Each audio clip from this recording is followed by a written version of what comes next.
Sa ngalan ng Ama, ng Anak at Espiritu Santo. Amen. Tayo ngayon ay nasa ika-5 linggo ng taon. At tayong lahat sa ating karanasan, may mga pagsubok na dumarating sa ating buhay na kung minsan nawawalan tayo ng pag-asa. Subalit, ang ating Panginoon ng ating pag-asa. Pagpatuloy lamang tayo maging tapat at manalangin sa Kanya. Sumayin niyo ang Panginoon. At sumayo rin. Ang pagbasa sa Banal na Ebanghelyo ayon kay Marcos. Luwalhati sa iyo, Panginoon. Nang panahon yun, lumabas si Jesus sa sinagoga at nagtungo sa bahay ni Simon at ni Andres, nakasama si Santiago at si Juan. Ngayon ang biyanang babae ni Simon ay nakahigang nilalagnat.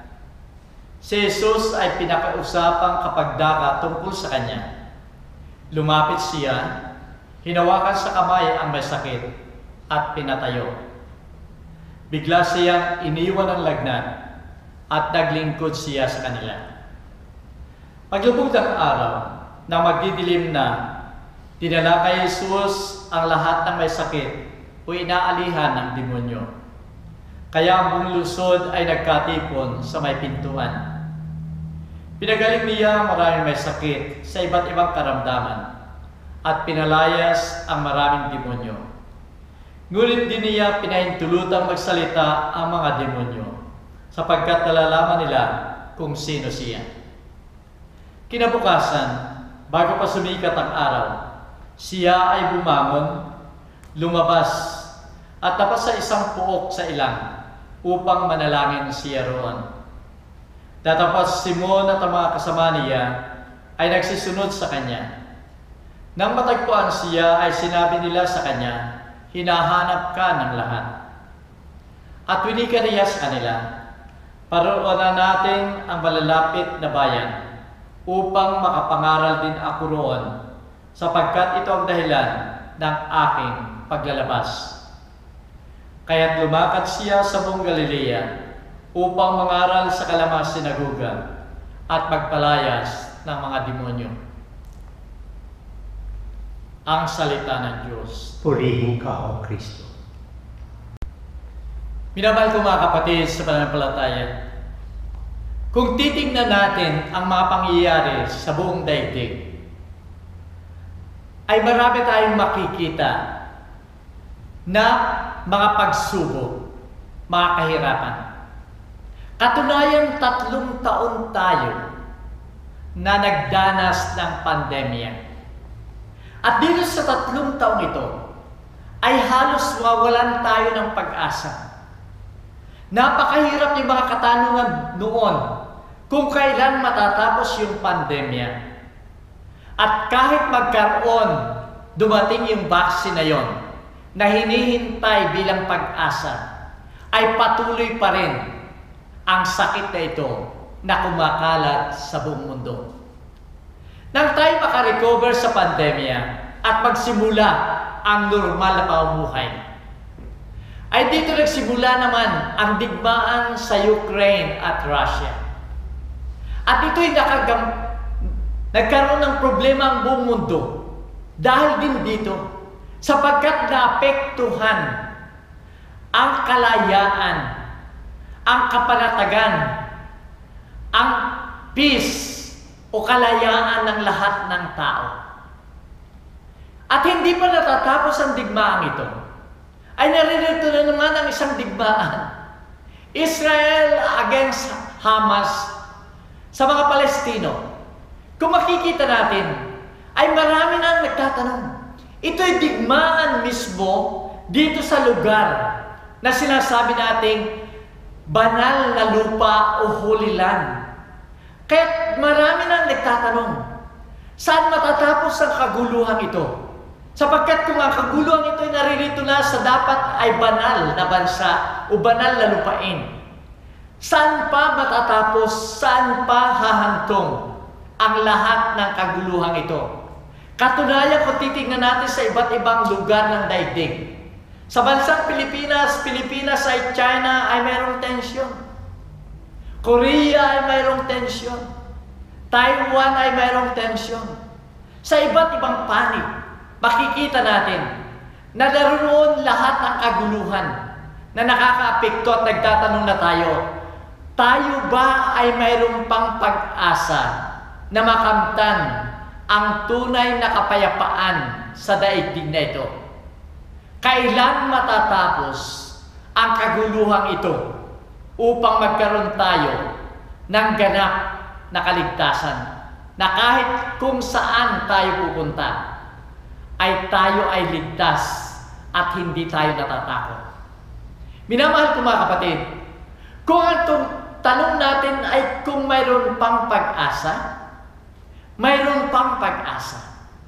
Sapagkat ang mga pagbasa ngayon sa banal na kasulatan, pasimula sa first reading hanggang doon sa banal na ebanghelyo, ay makikita natin ang kasagutan sa mga katanungan ito. Sa first reading ay napakaliwanag. Si Job na napakalapit sa ating Panginoon ay nagdanas ng napakaraming pagsubok sa kanyang buhay. Ang unang pagsubok sa kanya, yung ilang libo niyang mga tupa kasama yung kanyang mga utusan ay tinamaan ng kidlat at namatay lahat. Yung kanyang mga anak, 7 lalaki at 2 babae, ay natabunan ng kalangbahay nang gumuho yung kalangbahay dahil sa lakas ng hangin. Yung kanyang mga kamelyo ay ninakaw ng kanyang mga kaibigan. Pulong-pulo na siya ng mga pagsubok sa buhay at hirap na hirap siya. Subalit hindi pa rin doon natapos ang pagsubok sa kanya, sapagkat siya nagkaroon ng karamdaman, sakit sa balat, mula sa paa hanggang ulo. Ay makikita mo yung sakit na yon na nagpahirap. Halos hindi makagalaw si Job. Anong sinasabi sa kanya ng kanyang asawa? Kalimutan mo na ang Diyos. Huwag ka nang umasa sa Diyos, sapagkat kinalimutan ka na niya. Ang lahat ng ito'y nawala na sa iyo. Subalit anong sabi ni Job? Hindi ko kalilimutan ang aking Panginoon. Ang aking Panginoon na nung nakaraan ay nagbigay sa akin ng karangyaan, nagbigay sa akin ng kaligayahan. Ako'y patuloy na magiging tapat sa Kanya. Ang sinasabi ng kanyang mga kaibigan, kalimutan mo na yung Diyos na yan, sapagkat ang lahat ng nangyayari sa iyo, parusa na ng Diyos yan, at hindi yan biyaya ng Diyos. Subalit, nanatiling tapat si Job, nagpatuloy sa panalangin, at patuloy na pag-asa, pagtitiwala sa ating Panginoon. At dahil nga sa katapatan ito, ibinalik kay Job yung karangyaan, yung kaligayahan ng buhay. Minamahal ko mga kapatid, dito lang ay nagpapatunay na kahit ikaw ay malapit sa Diyos, ikaw ay makakaranas ng mga pagsubok sa buhay. Ikaw ay makakaranas ng sakit. Subalit itong lahat ng ito ay hamon sa atin. Sa banal na ebanghelyo ngayon, ang ating Panginoon ay nangangaral. Nangangaral siya, nagpapagaling ng mga may sakit, nagpapalayas ng mga demonyo. Siya ay pumunta sa iba't ibang lugar upang gawin ito. At makikita natin, dito sa kanyang pangangaral ay hindi niya inalis yung suffering, yung mga pagsubok, yung hirap sa buhay. Sapagkat sa kanyang pangangaral, ang isinasabi lamang niya ay pag-asa at kaligtasan.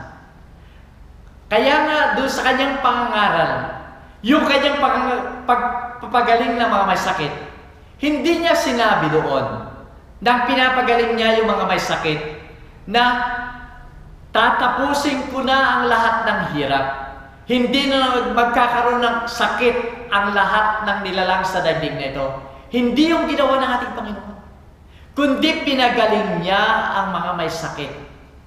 Nang siya ay nagpapalayas ng mga demonyo, hindi niya sinabi doon sa demonyo, papatayin kitang demonyong yan upang wala ng demonyo sa daigdig na ito. Kundi ang sinabi niya sa demonyo, lumabas ka sa taong kung saan ka naroon at umalis ka dyan. Minamahal ko mga kapatid, ang lahat ng ito ay nagpapatunay lamang na ang pagsubok sa daigdig na ito ay magpapatuloy. Ang hirap, ang sakit, ang lahat ng ito ay mararanasan natin. Subalit ang inihiling lang ng ating Panginoon, dapat nating tanggapin ang mga pagsubok na ito at sikapin natin na malampasan ang mga pagsubok na ito. Kahit ang ating Panginoon ay nagsikap at sinasabi rin niya kahit sa kanyang ama na alisin mo na ang hirap na ito. Nang siya'y nananalangin doon sa Garden of Gethsemane, anong sinasabi niya? Kung maaari alisin mo ang paghihirap na ito sa akin. Subalit sa katapusan ng kanyang panalangin ay sinasabi niya, ang kalooban mo pa rin ang masusunod. At ano kalooban ng ating Panginoon, ng kanyang Ama? Ang kalooban ng Ama ay pinabayaan niya na tanggapin ng ating Panginoon ng kanyang kaisa-isahang anak ang hirap, ang pagsubok na yon. Nang siya ay nakabayubay doon sa krus na yon, ay pinabayaan niya ang kanyang sariling anak hanggang sa kamatayan bilang pagpapatunay na ang lahat ng ito ay kabahagi ng ating buhay at kinakailangan nga lamang na ay tanggapin natin, sikapin natin na malampasan, mapagtagumpayan ang lahat ng ito, katulad ng pagtatagumpay ni Job sa pamamagitan ng kanyang katapatan, sa pamamagitan ng tagumpay ng ating Panginoon. Minamahal ko mga kapatid, kaya nating mapagtagumpayan ang lahat ng ito. Ang lahat ng mga pagsubok na nararanasan natin araw-araw sa ating buhay ay kaya nating mapagtagumpayan at malampasan ito. Sa anong paraan? Kung makikita natin, sa kabila ng sinisiraan ng kalooban ni Job, ng kanyang asawa at mga kaibigan, na itigil yung katapatan at panalangin. Nagpatuloy ng panalangin si Job. Ganon din ang ating Panginoon. Siya ay naghihirap at nakabayubay sa krus. Subalit nagpatuloy rin siya ng panalangin sa kanyang Ama. Hanggang sa katapusan ng kanyang buhay ay nananalangin sa kanyang Ama. Ama ko, inihabilin ko sa iyo ang aking kaluluwa. Ganon din minamahal ko mga kapatid. Mapagtatagumpayan natin ang lahat ng pagsubok sa ating buhay kung tayo mananatiling tapat, kung tayo patuloy na mananalangin sa ating Panginoon. Siya ay makikinig sa atin at tatanggapin niya ang ating mga panalangin. Sana minamahal ko mga kapatid, huwag tayong mapagod sa panalangin. Huwag tayong masiraan ng loob sa ating panalangin. Sapagkat si Job at ang ating Panginoon, nasa kanila ang lahat upang mga taong gustong patigilin sila sa kanilang panalangin at katapatan. Subalit, naging matatag sila hanggang kamatayan. At doon nagtagumpay silang dalawa, si Job at ang ating Panginoon. Binigyan uli sila ng karangyaan at kaligayahan. At ang ating Panginoon, binigyan ng panibagong buhay. At ito ang naging daan ng kanyang kaluwalhatian sa kanan ng Ama. Ganon din tayo, minamahal ko mga kapatid. Kung tayo magiging tapat, patuloy na nakikipag-ugnay sa ating Panginoon sa panalangin, makakamta natin ang biyaya ng kaluwalhatian. Mapagtatagumpayan natin ang pagsubok sa buhay. Muli dito sa Sydney ay meron akong announcement. Kaya tumarin yung bigyan ng panahon pagkatapos ng blessing upang makita yung announcement na yun. Sumayin niyo ang Panginoon. At sumayin rin. Minamahal ko mga kapatid, ilang bisis tayo nawawala ng pag-asa. Subalit makikita natin ang ating Panginoon kung tayo magiging tapat. Siya ang pag-asa sa ating buhay. Siya ang magbibigay sa atin ng lakas at kaluwalhatian. At naway pagpalain kayo ng mga pangyarihan Diyos, Ama, Anak, at Espiritu Santo. Amen. Umayo tayo mapayapa. Salamat sa Diyos.